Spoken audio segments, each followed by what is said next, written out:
Hello viewers, welcome to సుగుణ పోపులు పెట్టి channel. మనం ఈరోజు చేపల పులుసు చేసుకుంటామండి. చాలా టేస్ట్గా. ఇది ఎట్లా చేయాలన్నా చూస్తామా మరి? ఓకే.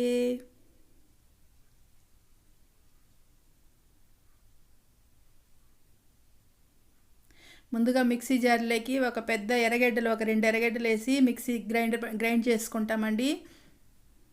బాగా పేస్ట్ ఇట్లా చేసుకోవాలి. ఇది ఒక కప్పులోకి తీసుకున్నాను. అదే మిక్సీ జార్లోకి టమాటో వేసుకుంటాం. 2 టమాటాలు అండి, నాటు టమాటాలు వేసుకొని బాగా గ్రైండ్ చేసుకున్నాము. పెనం పెట్టుకున్నాం పోపుకి. స్టవ్ ఆన్ చేసుకొని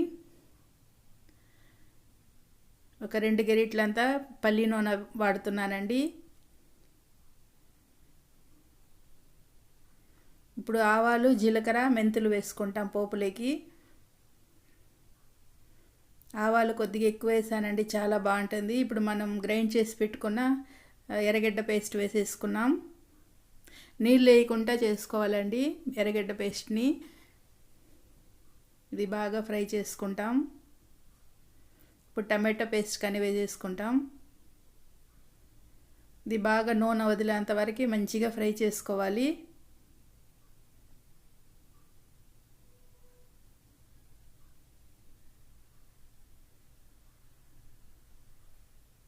అల్లం వెల్లుల్లి పేస్ట్ 1 స్పూన్ వేసుకున్నాను. ఇది కానీ బాగా పచ్చివాసన పోయేంత వరకు బాగా ఫ్రై చేసుకోవాలి. ధనియాల పొడి 1 స్పూన్, 1.5 స్పూన్ వేసాను. మిర్చి పౌడర్ వేస్తున్నా. 2 స్పూన్లు మిర్చి పౌడర్ వేసుకున్నానండి. ఇది బాగా ఫ్రై చేసుకుంటాం.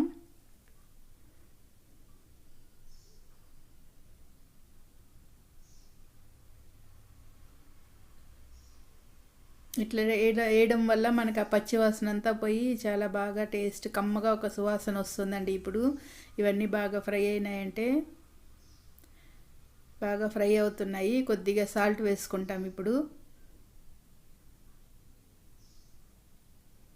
సాల్ట్ వేస్తే ఇవన్నీ తొందరగా వేగుతాయి.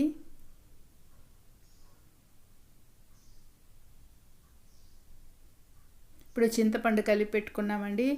బాగా ఈ చింతపండు జ్యూస్ తీసుకొని అది పోసేసుకుంటాము.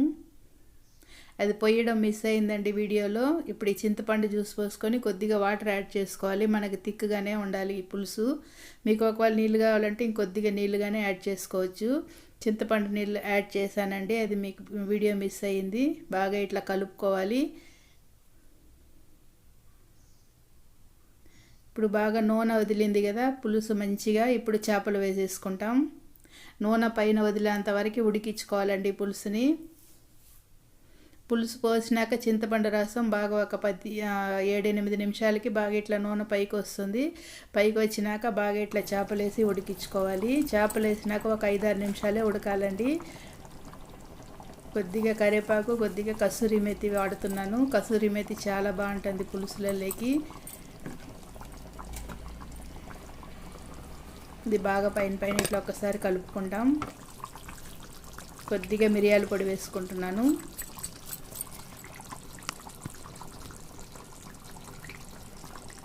బాగా ఒక 5-6 నిమిషాలు ఉడికించుకొని దించుకున్నామంటే మనకు వేడివేడిగా చేపల పులుసు రెడీ అయిపోతుందండి.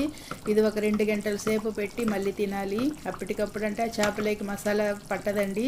ఇది బాగా కొంచెం ఒక 2-3 గంటలు చల్లారినాక బాగా అన్నం వేసుకొని రాగి ముద్దకో దేనికైనా తినచ్చు. చాలా టేస్ట్గా ఉంటుంది.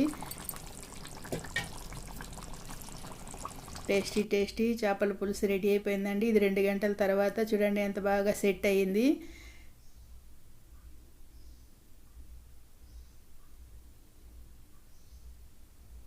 మా వారికి చాలా ఇష్టం అండి చేపల పులుసు.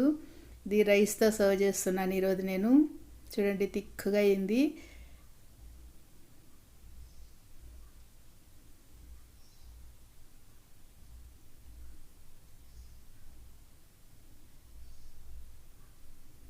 గెరిటితో ఎక్కువ కలబెట్టకూడదండి. కలిపినామంటే ముక్క విరుగుతుంది. ఇట్లా పెద్ద గెరిటి తీసుకొని ఇట్లా తీసుకుంటే ఈజీగా ఉంటుంది. అన్నం పెట్టానండి, పులుసు వేసాను, మా వారు తింటున్నారు.